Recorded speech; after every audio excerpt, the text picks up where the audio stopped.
پیارے نبی حضرت محمد صلی اللہ علیہ وسلم نے ہندوستان کا تذکرہ فرمایا اور ارشاد فرمایا، ضرور تمہارا ایک لشکر ہندوستان سے جنگ کرے گا، اللہ ان مجاہدین کو فتح عطا فرمائے گا، حتیٰ کہ وہ ان کے بادشاہوں کو زنجیروں میں جکڑ کر لائیں گے اور اللہ ان کی مغفرت فرمائے گا۔ پھر جب وہ مسلمان لوٹ کر آئیں گے تو عیسیٰ ابن مریم کو شام میں پائیں گے۔ حضرت ابو ہریرہ رضی اللہ عنہ نے یہ سنا تو فرمایا، اگر میں نے وہ غزوہ پایا تو اپنا نیا اور پرانا سب مال بیچ دوں گا اور اس غزوے میں شرکت کروں گا۔ اللہ نے ہمیں فتح عطا کر دی تو میں ایک آزاد ابو ہریرہ ہوں گا جو ملک شام میں عیسیٰ بن مریم کو پائے گا۔ پھر میں ان کو بتاؤں گا کہ میں آپ صلی اللہ علیہ وسلم کا صحابی ہوں۔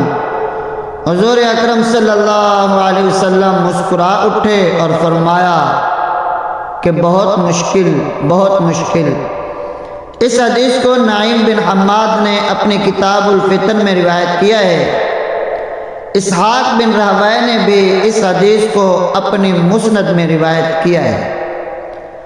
حضرت ابو ہریرہ رضی اللہ عنہ روایت کرتے ہیں کہ بیت المقدس کا ایک بادشاہ ہندوستان کی جانب لشکر روانہ کرے گا، مجاہدین سرزمین ہند کو پامال کر ڈالیں گے اور خزانوں پر قبضہ کر لیں گے۔ یہ حدیث حضرت کعب نے روایت کی ہے۔ سنن نسائی حدیث 3177 میں فرمایا کہ میری امت کے 2 گروہ جہنم سے آزاد کر دیے گئے، پہلا وہ جو غزوہ ہند لڑے گا اور دوسرا وہ جو عیسیٰ بن مریم کا ساتھ دے گا۔ ایک اور حدیث میں ہے کہ خراسان سے ایک ایسا لشکر نکلے گا جس کے ساتھ کالے جھنڈے ہوں گے، کوئی طاقت ان کو روک نہیں سکے گی اور یہ لشکر ہندوستان کو فتح کر لے گا۔ پھر ایلیا یعنی بیت المقدس میں جا کر کے رکے گا۔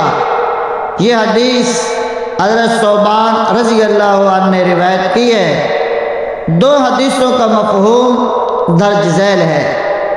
نمبر 1، ایک زمانہ آئے گا کہ عرب انتہائی غیر مستحکم ہوں گے تو اللہ تعالیٰ ایک غیر عرب قوم کو اٹھائے گا جو ہتھیاروں اور لڑائی میں عربوں سے بہتر ہوگی اور ہندوستان پر قبضہ کرے گی۔ نمبر 2، نبی کریم صلی اللہ علیہ وسلم نے فرمایا، جو لوگ آخری زمانے میں شام میں ہوں انہیں چاہیے کہ زیر زمین گھر بنائیں۔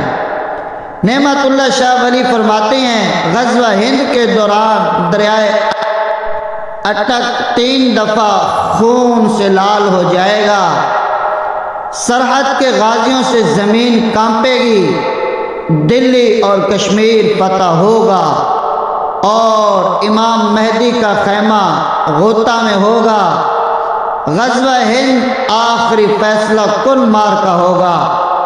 میرے نبی کریم صلی اللہ علیہ وسلم نے فرمایا کہ غزوہ ہند میں شریک ہونے والا افضل الشہداء ہوگا۔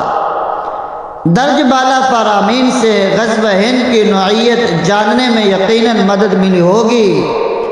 سادہ الفاظ میں جو تعریف میں غزوہ ہند کی بیان کر سکتا ہوں وہ یہ ہے کہ غزوہ ہند ایک ایسی جنگ ہے جس میں تمام ہندوستان کو مسلمان اثر نو فتح کر لیں گے۔ یہ ایک مکمل فتح ہوگی جس میں ہندوستان کے تمام سردار بیڑیوں میں جکڑے جائیں گے۔ غالب امکان یہ ہے کہ یہ جنگ حضرت مہدی کی سربراہی میں لڑی جائے گی اور بڑھتے بڑھتے بالآخر تمام دنیا پر حضرت مہدی اسلامی اقتدار قائم کر دیں گے، جس کے بعد حضرت عیسیٰ بن مریم کا نزول ہوگا جو آخری جنگ آرمیڈن پر منتج ہوگا ایک سوال جو غزوہ ہند کے بارے میں پوچھا جاتا ہے وہ یہ ہے کہ غزوہ اس جنگ کو کہا جاتا ہے جس میں حضور اکرم صلی اللہ علیہ وسلم شریک ہوں، تو اب تو پیارے نبی رحلت فرما چکے ہیں، تو اس جنگ کو غزوہ کیوں کہا گیا؟ اس کا ایک جواب تو یہ ہے کہ پیارے نبی صلی اللہ علیہ وسلم غزوہ موتا میں شریک نہیں تھے، مگر پھر بھی اسی غزوہ کہا جاتا ہے۔ اس کا دوسرا جواب یہ ہو سکتا ہے کہ ہمارے پیارے نبی صلی اللہ علیہ وسلم نے چونکہ اس غزوہ کی تمام معلومات دیں اور عہد لیا کہ جو زندہ رہے وہ اس غزوے میں ضرور شریک ہو، تو نبی پاک صلی اللہ علیہ وسلم کی اس بیعت نے ان کو اس غزوے کا سربراہ بنا دیا اور یہ جنگ غزوہ قرار پائی۔ پیارے نبی صلی اللہ علیہ وسلم کے زمانے میں خراسان ایک بہت وسیع علاقے کا نام تھا۔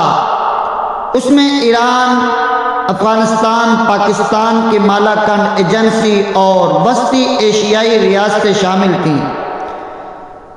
جب میرے نبی صلی اللہ علیہ وسلم فرماتے ہیں کہ خراسان سے کالے جھنڈے اٹھیں گے اور غزوہ ہند جیتیں گے، تو اس میں کثیر الملکی فوج کا مفہوم بھی ہو سکتا ہے، جیسا کہ ہم دوسری حدیث میں غیر عرب کی فوج کی فتح کی نوید سنتے ہیں۔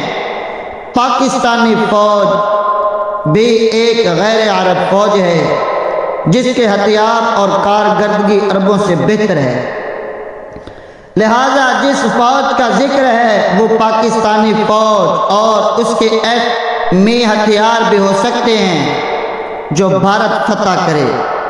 جس وقت اسرائیل وجود میں آیا تو ڈیوڈ بن گوریان نے بیان دیا کہ ہمیں کسی عرب ملک سے کوئی خطرہ نہیں، ہمیں صرف پاکستان سے ہی خطرہ ہے۔ حالانکہ پاکستان اس وقت محض 1 سال پرانی نوزائیدہ مملکت تھی جو اپنا وجود بچانے کے لیے ہاتھ پاؤں مار رہی تھی۔ کافروں کو اندازہ ہے کہ پاکستان خدا کے رازوں میں سے ایک راز ہے، مگر ہمیں پاکستان کی کوئی قدر نہیں ہے۔ ایک بات یہاں قابل غور ہے کہ پاکستان کبھی بھی ہندوستان کے خلاف کارروائی نہیں کرتا، ہندوستان ہی کبھی ہمارا پانی روکتا ہے، کبھی ہمارا مشرقی حصہ جدا کرتا ہے، کبھی بمباری کرتا ہے، کبھی دہشت گردی کرواتا ہے اور کبھی الزامات لگاتا ہے۔ لہذا اگر کسی کے ذہن میں یہ خیال ہے کہ چونکہ ہمارے نبی صلی اللہ علیہ وسلم نے فرما دیا تو ہم بلا وجہ غزوہ ہند کا محاذ کھول کر مذہبی فریضہ نبھائیں گے، تو یہ خام خیالی ہے۔ آپ دیکھ لیجئے گا کہ فساد کا آغاز بھارت کی جانب سے ہی ہوگا، جو کہ بھارت کا ایک مستقل رویہ ہے، اور پاکستان کی دوستی کی ہر کوشش اور امن کی ہر آشنا رائے گاں جائے گی۔ یہ بات بھی ذہن میں رہنی چاہیے کہ کالے جھنڈے، پیلے جھنڈے، کالی ٹوپیاں حضرت عیسیٰ بن مریم کا حلیہ، حضرت مہدی کا حلیہ، یہ سب وہ چیزیں ہیں جو احادیث کی روشنی میں کوئی بھی خود تیار کر کے کوئی بھی دعویٰ کر سکتا ہے۔ یہ سب میک اپ سے بھی ہو سکتا ہے۔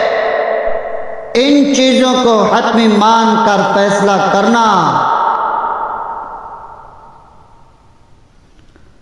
بے وقوفی ہے۔ ہمیں جو چیز اصل حضرت عیسیٰ اور اصل حضرت مہدی کی پہچان کرائے گی وہ ان کی تعلیمات، ان کا جذبہ اور ان کا ایمان ہوگا۔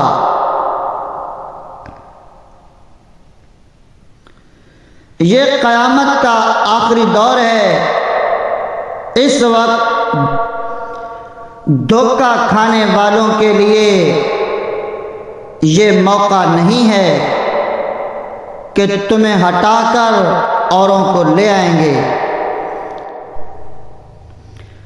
ہم نے اگر اپنی غلطی سے اللہ کے پلان میں خلل ڈالا تو ہمارے لیے معافی نہیں ہے،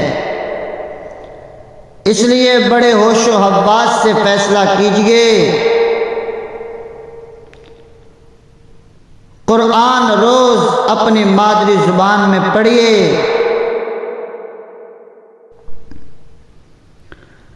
تاکہ آپ اس کتاب الہی کی روشنی میں صحیح لوگوں کو پہچان سکیں۔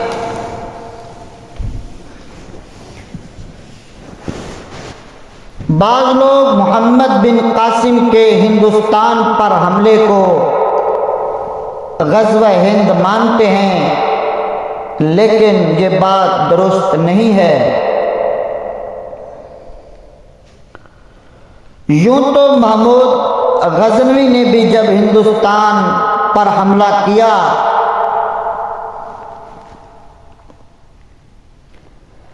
ہمیشہ غزوہ ہند کی نیت باندھی، لیکن وہ 17 حملے غزوہ ہند نہیں تھے۔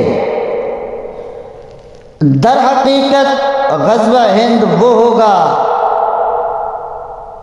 جس کے اختتام پر تمام ہندوستان پر قبضہ ہو، اور یہ غزوہ اتنا بڑے کہ حضرت عیسیٰ بن مریم بھی شام میں ظاہر ہوں،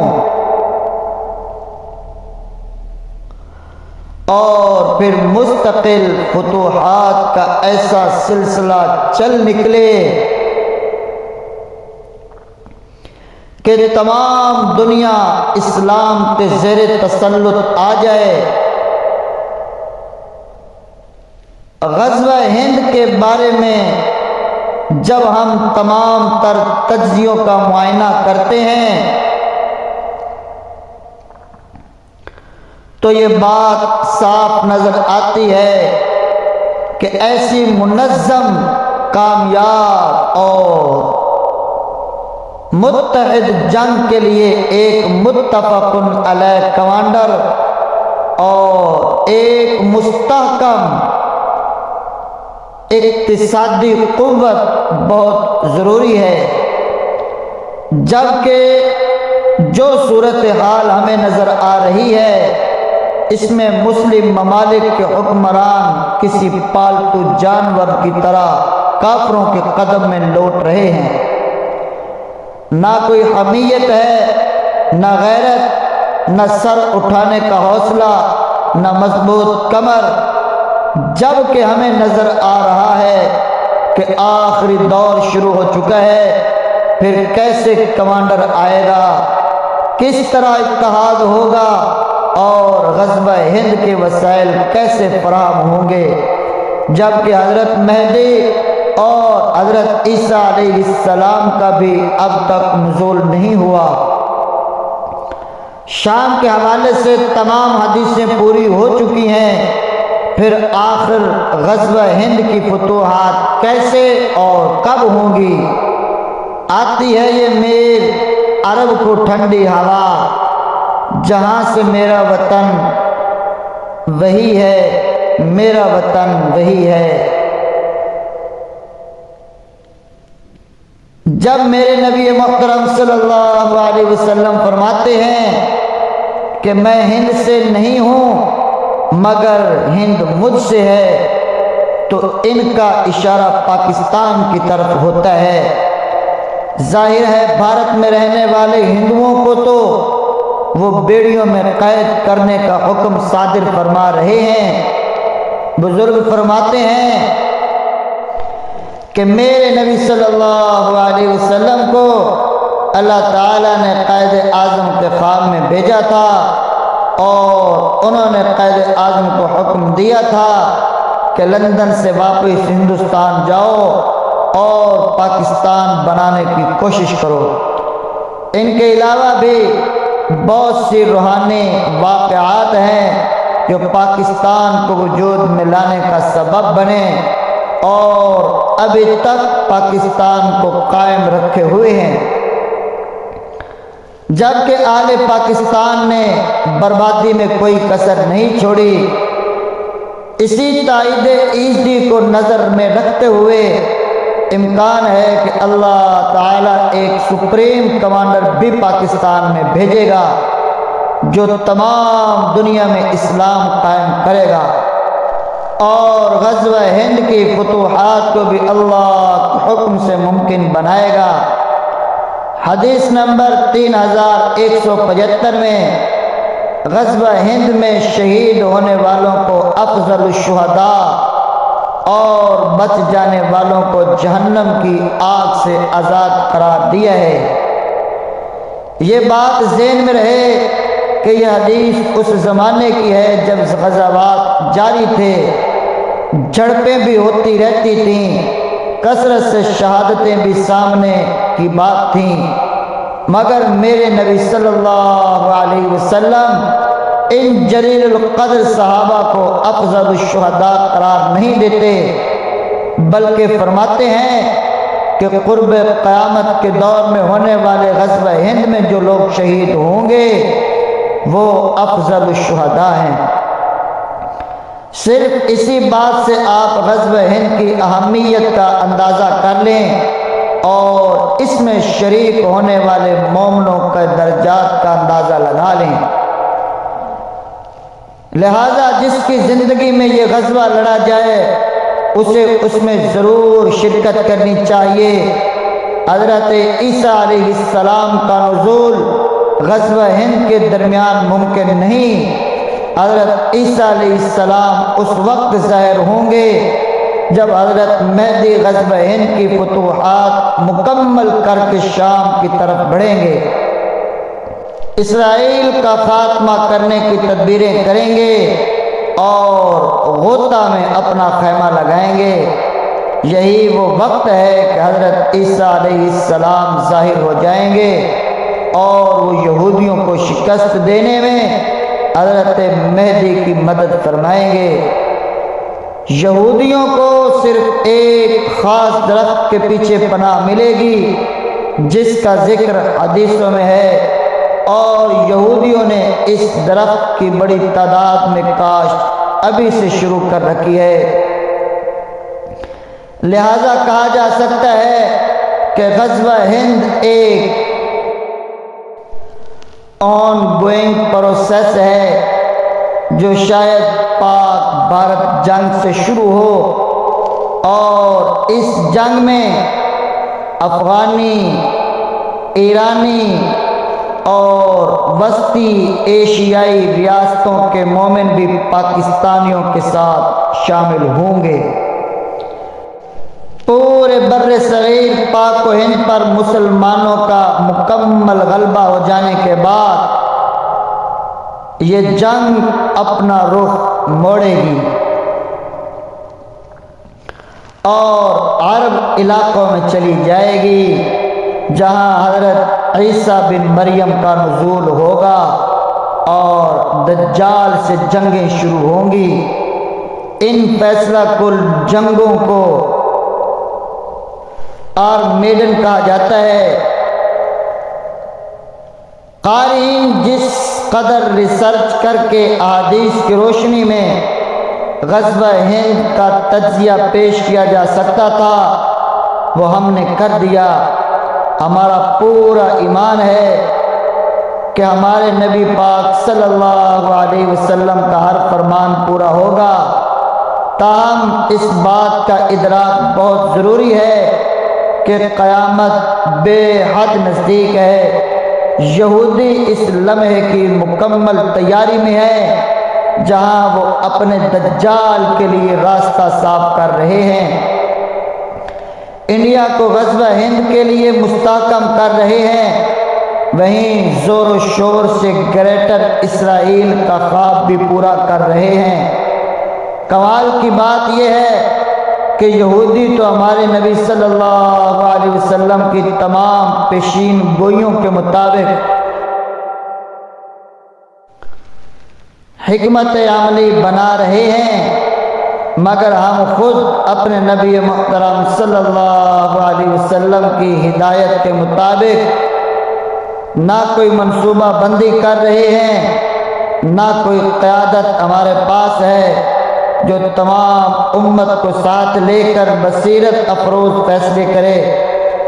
ایسی صورت میں کم از کم ذاتی طور پر ہمیں اللہ کے احکامات کی پابندی کرنی چاہیے، تاکہ غزوہ ہند شروع ہونے پر ہم اتنی روحانی قوت ہو کہ ہم غزوہ ہند کے مجاہدین میں شامل ہو سکیں۔ ہمیں حضرت مہدی اور حضرت عیسیٰ علیہ السلام کی رہبری عطا کرے اور افضل الشہداء میں سے کرے۔ ہسٹوریکل پوائنٹ کے معزز قارئین و سامعین، آپ ہمارا ہسٹوریکل پوائنٹ یوٹیوب چینل کو سبسکرائب، لائک اور شیئر کرنا مت بھولیے اور بیل آئیکن کو دبانا مت بھولیے تاکہ ہماری ہر آنے والی ویڈیو آپ تک بر وقت پہنچ سکے۔